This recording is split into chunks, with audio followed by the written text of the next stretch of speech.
우리에게 주신 하나님의 말씀은 마태복음 5장입니다. 마태복음 5장 1절에서 12절까지 말씀입니다. 마태복음 5장 1절에서 12절까지 말씀입니다.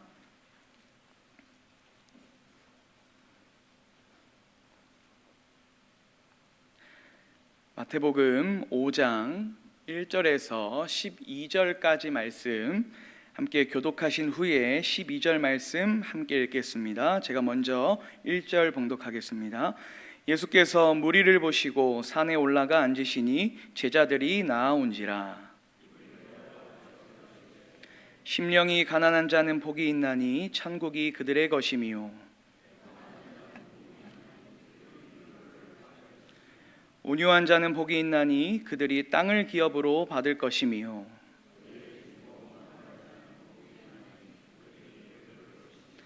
긍휼히 여기는 자는 복이 있나니 그들이 긍휼히 여김을 받을 것이미요.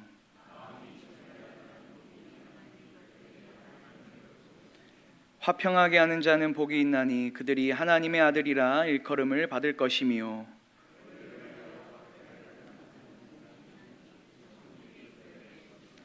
나로 말미암아 너희를 욕하고 박해하고 거짓으로 너희를 거슬러 모든 악한 말을 할 때에는 너희에게 복이 있나니 기뻐하고 즐거워하라. 하늘에서 너희의 상이 큼이라.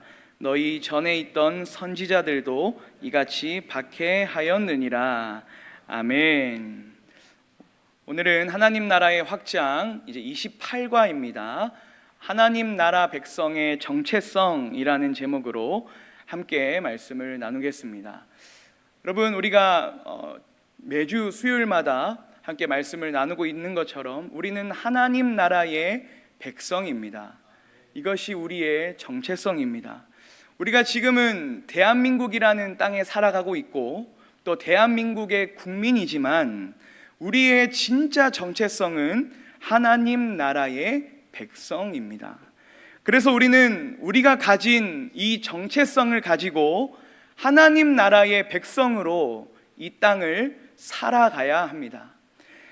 그래서 하나님은 레위기 18장 3절에서 4절 말씀에 이렇게 말씀하셨습니다.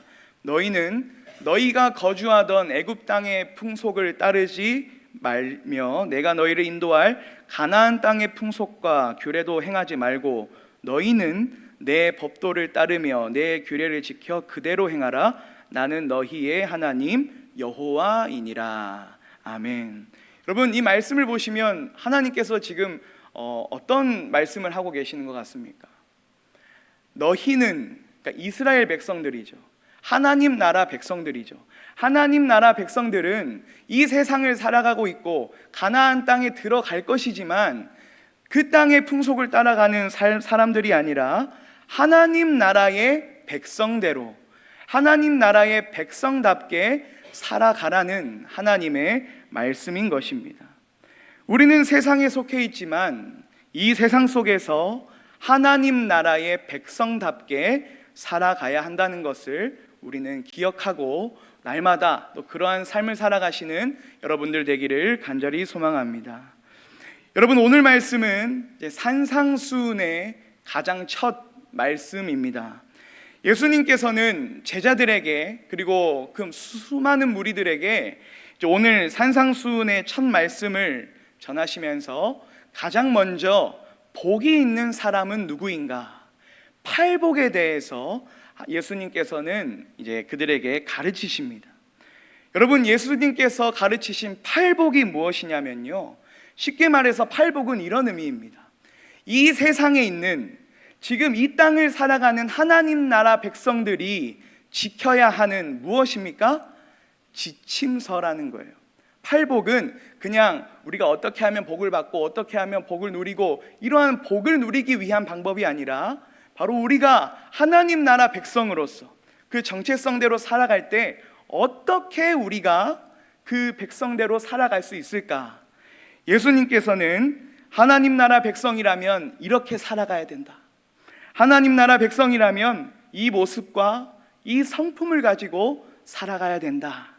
예수님께서 가르쳐 주신 그 지침서, 하나님 나라 백성의 지침서가 바로 팔복입니다.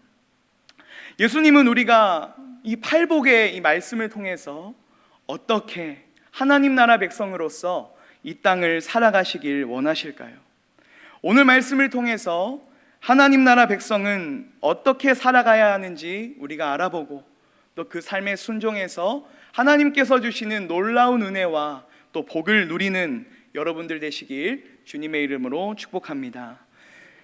여러분, 우리는 하나님 나라 백성으로서 어떻게 살아가야 될까요? 첫 번째는요, 하나님 없이는 살아갈 수 없음을 인정하고요, 그래서 하나님의 능력을 의지하며 살아가야 합니다. 이것이 바로 예수님께서 팔복에서 가르쳐 주신 첫 번째 하나님 나라 백성의 삶이에요. 나의 능력은 내려놓고 하나님의 능력을 의지하며 살아가는 자, 그 자가 바로 하나님 나라 백성인 것입니다.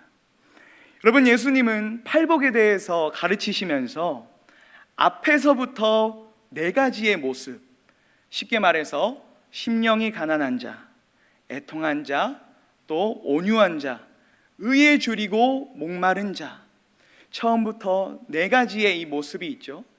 그 네 가지의 모습을 통해서 하나님과 우리의 관계에 대해서 말씀하십니다.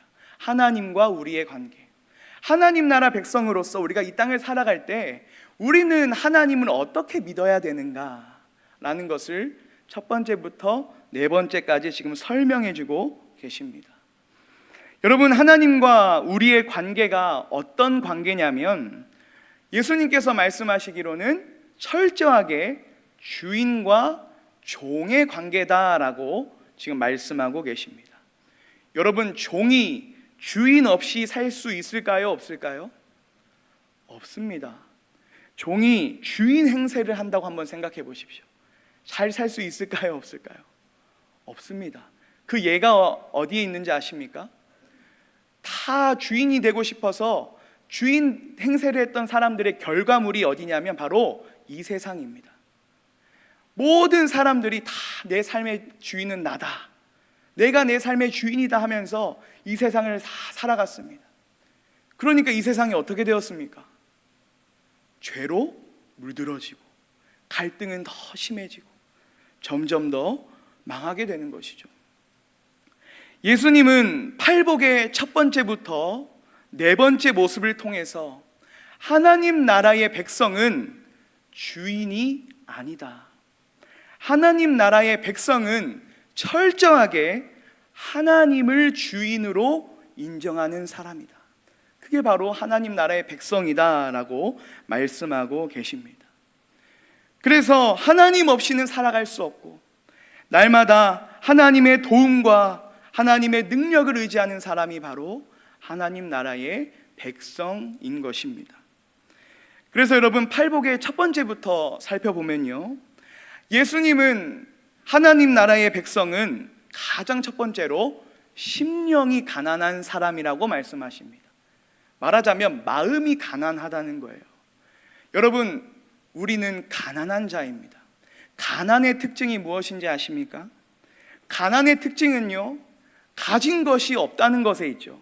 내가 가진 것이 없기 때문에 나는 아무것도 할 수가 없습니다.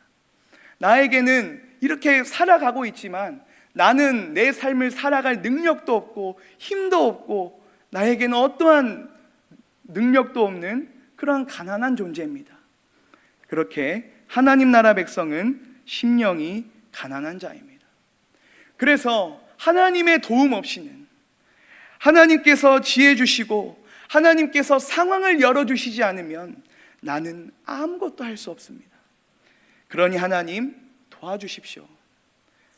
이렇게 하나님 없이는 살아갈 수 없는 존재임을 인정하고, 그래서 하나님의 능력을 의지하는 사람, 그 사람이 바로 심령이 가난한 자이고요, 또 하나님 나라의 백성이라는 것입니다.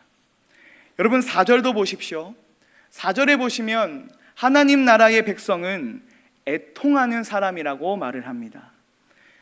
여러분, 세상은 언제 애통합니까? 세상은 사랑하는 사람과 이별했을 때 애통합니다. 또 소중한 것을 잃어버렸을 때 애통합니다. 그런데 우리는 무엇에 애통하는 자들이냐면요, 바로 내 안에 있는 죄에 애통하는 자들입니다. 내가 하나님 앞에 얼마나 죄인인가, 하나님께서 나를 얼마나 사랑하셨는데, 하나님께서 나를 그렇게 사랑하셔서 나를 자녀 삼아 주셨는데, 그럼에도 나는 여전히 죄를 사랑하고 여전히 날마다 죄를 짓는 내 모습을 보면서 가슴을 치고 애통하는 사람이 바로 하나님 나라의 백성이라는 것입니다. 여러분들은 얼마나 여러분들의 죄를 보면서 애통하고 계십니까?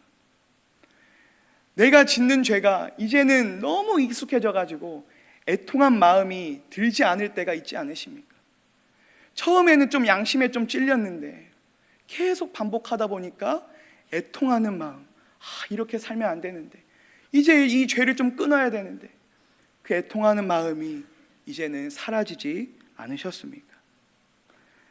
우리는 날마다 죄에 넘어지는 연약한 존재입니다.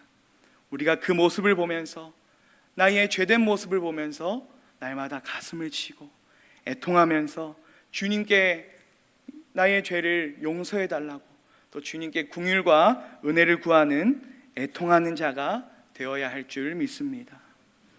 여러분, 그 다음으로 5절에 보십시오. 5절에 보면 하나님 나라의 백성은 온유한 사람이라고 말을 합니다. 여기서 온유라는 헬라어 단어는요, 프라우테스라는 의미로 쓰였는데, 이 단어가 우리가 알고 있는 온유의 의미와 조금은 달라요. 우리는 온유한 사람을 성격이 좋은 사람, 유한 사람이라고 생각하는데, 예수님께서 말씀하시는 온유한 사람은 바로 하나님이 없으면 살 수 없는 사람, 그게 프라우테스라는 단어의 뜻입니다. 내가 하나님이 없으면 살 수가 없습니다. 나는 하나님의 능력 없이는 살 수 없습니다. 이것을 인정하고 하나님의 능력을 구하는 사람, 그 사람이 온유한 사람이라는 것입니다. 그 다음을 보십시오. 마지막으로 5절을 보시면 하나님 나라 백성은 의에 줄이고 목마른 자라고 하십니다. 여러분, 예수님은 무엇에 줄이고 무엇에 목마른 사람이라고 하십니까? 의죠. 의.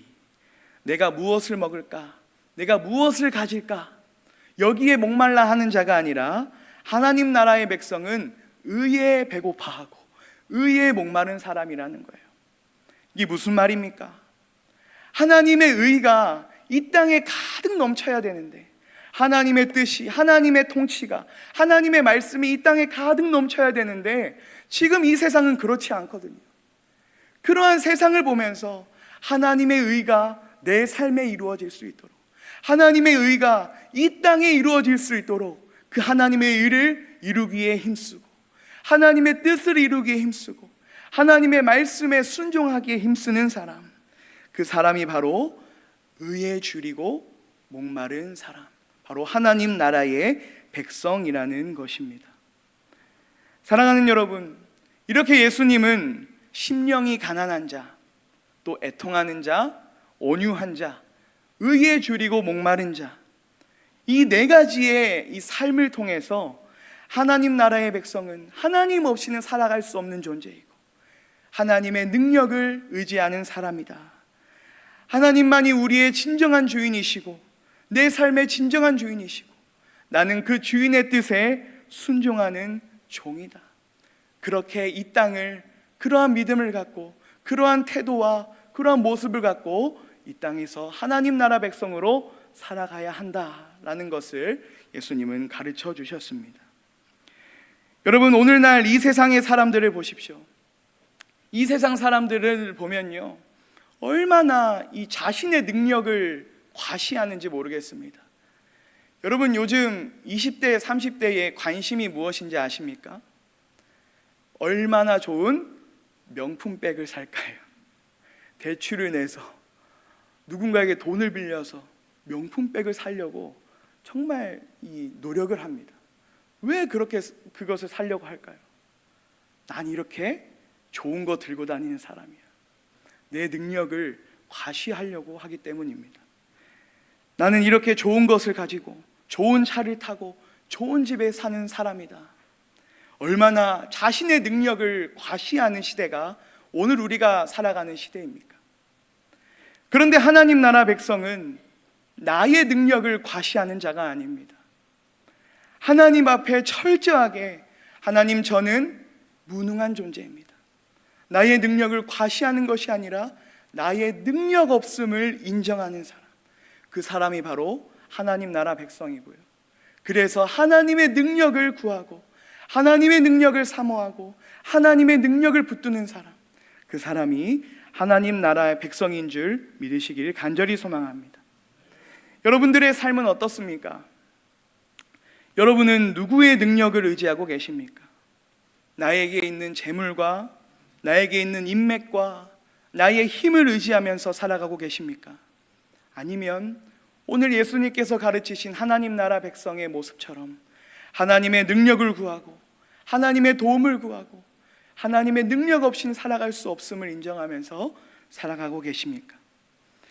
우리 모두 하나님 나라 백성으로서 내 능력을 의지하는 것이 아니라 하나님의 능력을 의지하며 살아가시길 바랍니다. 그럴 때 하나님은 우리에게 놀라운 복을 주십니다. 우리가 하나님의 능력을 붙잡으니 그 붙잡는 우리에게 놀라운 복을 주세요. 심령이 가난한 자에게는 천국을 소유하게 하십니다.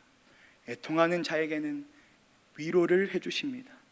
온유한 자에게는 하나님 나라를 기업으로 주시고 의에 줄이고 목마른 자에게는 그 의를 이룰 수 있도록 하나님은 우리를 도우시고 채우시고 끝내 천국을 누리게 하시는 복을 우리에게 주실 줄 믿습니다. 이 땅에서 나를 의지하는 것이 아니라 하나님만을 의지하는 하나님 나라 백성으로서 살아가서 날마다 하나님의 은혜와 복을 누리며 살아가시는 사랑하는 모든 성도님들 되시길 주님의 이름으로 축복합니다. 아멘. 하나님 나라 백성으로 살아가는 두 번째 방법은요, 바로 하나님께 받은 사랑을 흘려보내는 삶.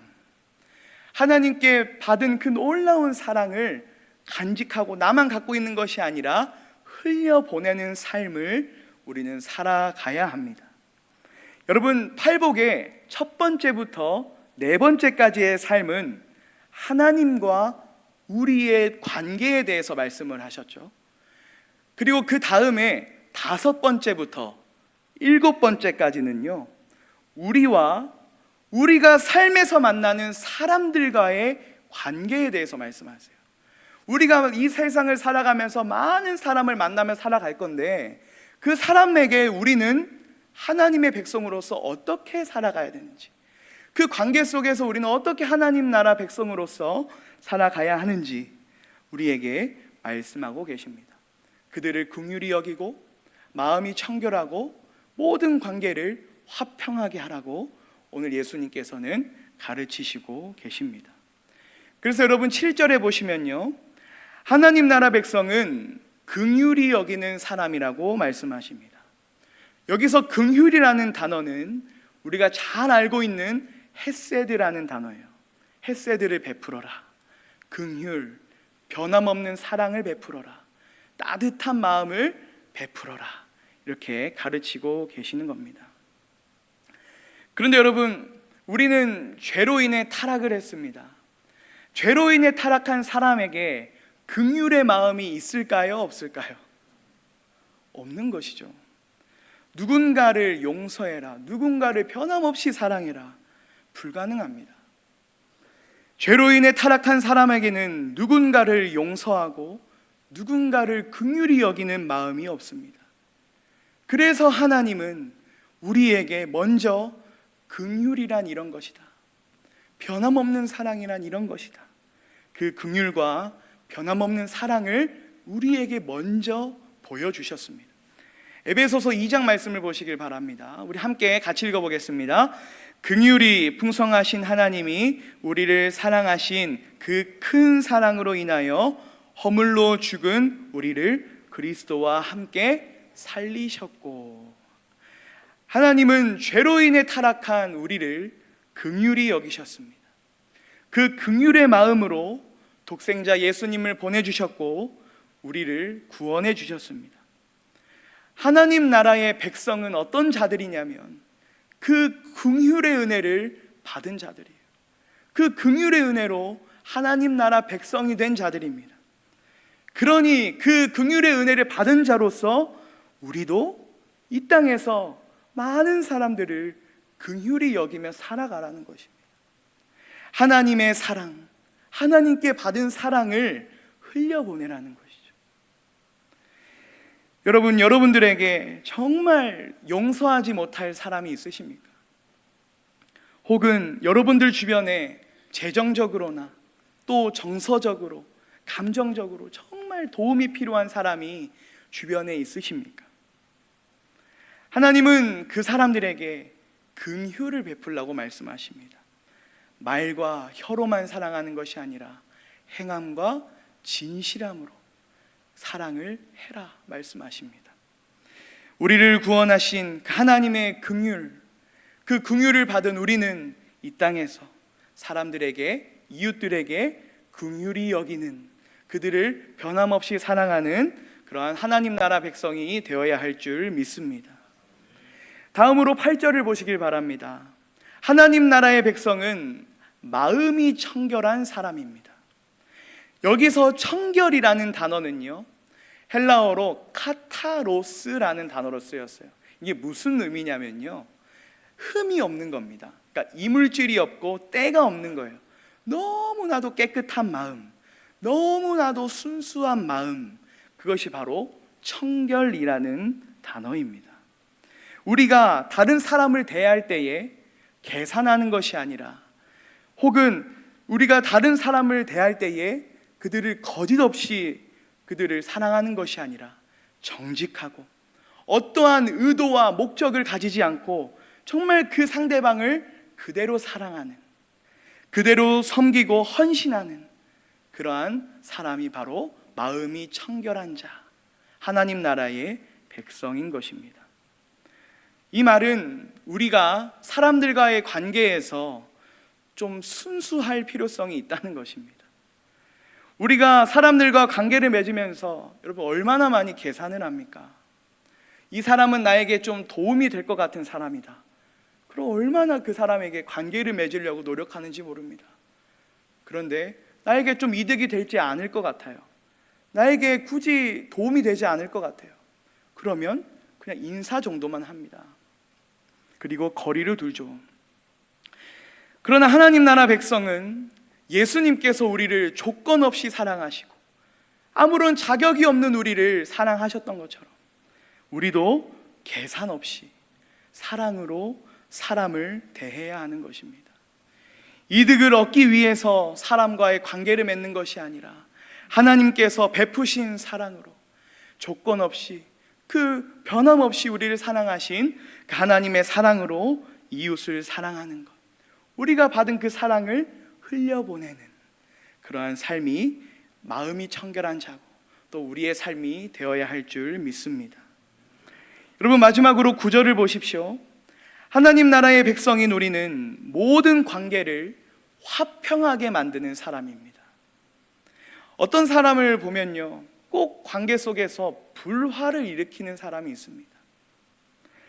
그런데 하나님 나라 백성은 모든 관계를 화평하게, 평화롭게 만드는 사람이라고 말씀하고 계십니다. 여러분, 왜 그럴까요? 우리는 왜 모든 관계를 화평하게 만들어야 될까요? 우리가 먼저 그 화평하게 되는 은혜를 받았고 사랑을 받았기 때문입니다. 여러분, 그림 한번 띄워주시겠습니까?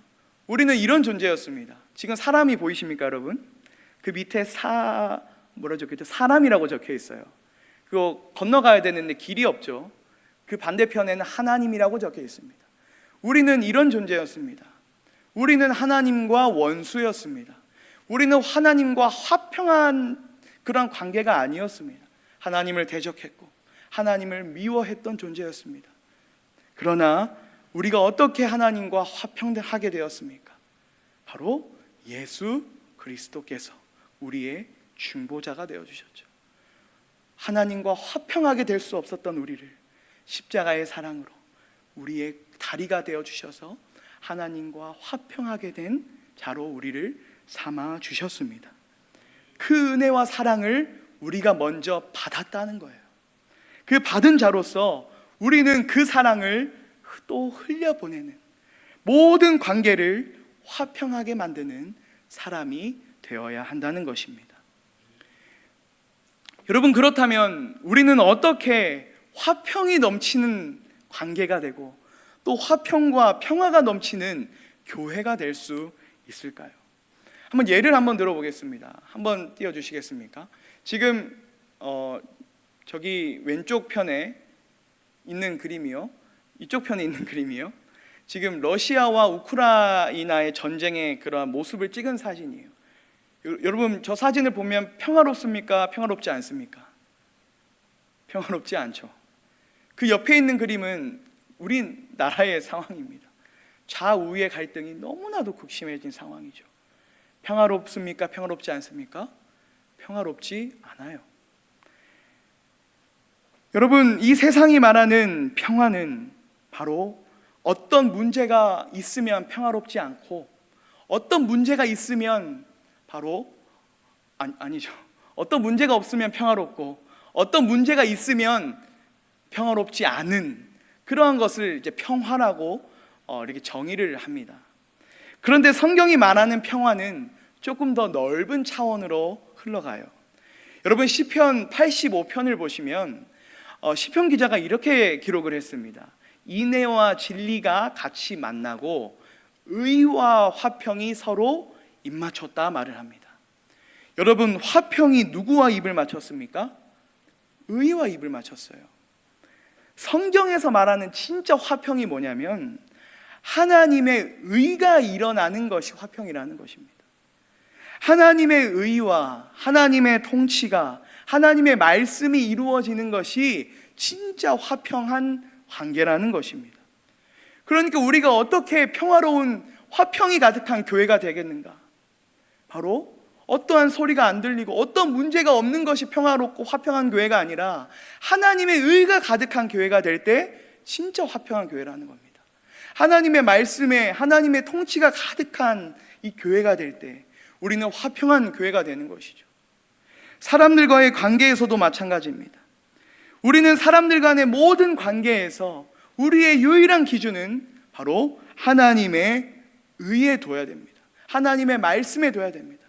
누군가 나를 힘들게 해서 관계가 틀어졌다고 생각해 보십시오. 그러면 우리는 감정대로 그 사람에게 그렇게 또 대받아칠 겁니다. 그런데 우리의 기준은 하나님의 의, 하나님의 말씀이거든요.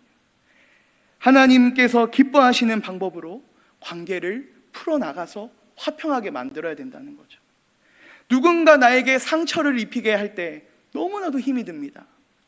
그러면 우리는 우리의 모든 관계의 기준인 하나님의 의, 하나님의 말씀을 기준으로 둬서 말씀대로 한번 그 사람과 화해해보고 말씀대로 그 사람을 한번 사랑해보려고 노력하는 모든 관계를 하나님의 의로, 하나님의 말씀으로 화평하게 만드는 그러한 존재가 되어야 한다는 것입니다.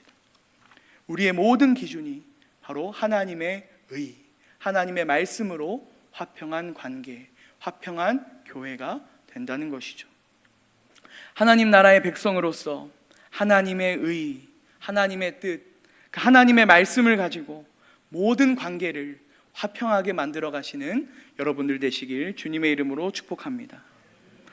여러분, 이렇게 하나님 나라 백성은 하나님 관계에서는 나의 무능함을 인정하고 또 하나님의 능력을 구하며 살아가는 자입니다.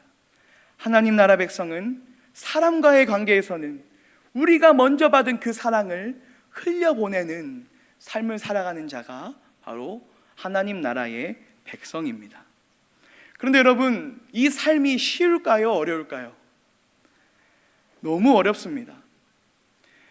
하나님 나라 백성으로 예수님께서 말씀하신 이 팔복을 지키며 살아간다는 것이 참으로 어렵고 힘든 일입니다. 그래서 예수님은 10절과 11절에서 이렇게 말씀하십니다. 의를 위해서 박해를 받게 될 것이다. 너희를 욕하고 박해하고 거짓으로 너희를 거슬러 모든 악한 말을 당하게 될 것이다. 팔복으로 살아갈 때 우리가 겪게 될 현실입니다. 박해가 있을 거고, 어려움이 있을 거고, 또 손해가 있을 것입니다. 그런데 여러분, 오늘 예수님은 하나님 나라 백성으로 살아가면서 박해를 받고 어려움이 있는 것이 지금 뭐라고 말씀하고 계십니까? 복이라고 말씀하세요. 그렇죠? 박해를 받는 자는 복이 있다. 여러분, 예수님께서는 왜 이러한 삶이 복이라고 말씀하십니까? 10절과 12절을 보십시오. 10절과 12절에 보면 그 삶이 복이라는 그 말씀하신 이유가 바로 노란색 글씨에 나와 있습니다. 우리 노란색 글씨만 한번 읽어보겠습니다. 시작. 천국이 그들의 것임이라. 하늘에서 너희의 상이 큼이라. 아멘. 하나님 나라 백성으로서 우리가 살아가면서 당하는 어려움과 고난이 우리에게 복이 되는 이유는요, 믿음의 삶을 통해서 겪게 되는 고난과 어려움이 우리가 천국을 소유했다는 증거이기 때문입니다. 우리가 하늘에서 큰 상을 받게 될 것이라는 증거이기 때문이에요. 그래서 의를 위해서 믿음으로 살아가면서 박해를 받아도 그것은 복된 것이다. 반드시 너희는 천국을 소유하게 될 것이다. 반드시 너희에게는 그 영원한 상급과 영원한 승리가 있다. 그렇게 예수님께서는 말씀하고 계시는 것이죠. 예수님은 하나님 나라 백성으로서 살아가면서 어려움과 박해와 힘든 것이 있더라도 그 천국 바라보면서, 그 하늘에서 주실 상을 바라보면서 믿음으로 살아가라고 지금 우리에게 말씀하고 계시는 것입니다. 그래서 여러분, 우리가 이 땅에서 하나님 나라 백성으로서 살아가게 하는 원동력은 하나입니다. 노란색 글씨 같이 읽어볼까요? 시작. 천국 소망입니다. 믿으십니까? 이것이 우리의 원동력이에요. 이 믿음이 없으면 힘을 잃게 됩니다. 믿음으로 살아갈 수가 없습니다. 원동력을 잃게 됩니다. 그러나 천국을 소망하면서 반드시 천국을 줄 것이고 영원한 큰 상급을 넘치도록 부어주시겠다는 그 천국 소망을 바라볼 때 우리는 하나님 나라 백성으로서 살아가게 될 줄 믿습니다.